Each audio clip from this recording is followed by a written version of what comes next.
If you like our video, click the subscribe button to subscribe to our channel and get easy access to new content. To see our full suite of ad-free video courses and training materials, visit us at teachucomp.com. A color cast occurs when the color channels in an image are not in balance. The undesired effect is often an unusual tint of color and is a common result of improper lighting in a photograph. Fluorescent lights are one of the biggest culprits leading to a color cast in an image. The Remove Color Cast command is designed to balance the color in your image and remove the cast. To use the command, select Enhance, Adjust Color, Remove Color Cast from the menu bar. Doing this will then launch the Remove Color Cast dialog box.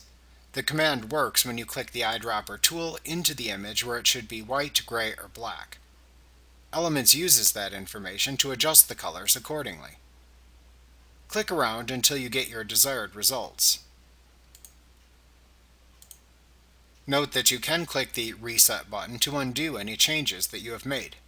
Finally, click the OK button in the dialog box to save your changes. Remember to click the subscribe button to see more of our videos. Get ad-free courses at teachucomp.com.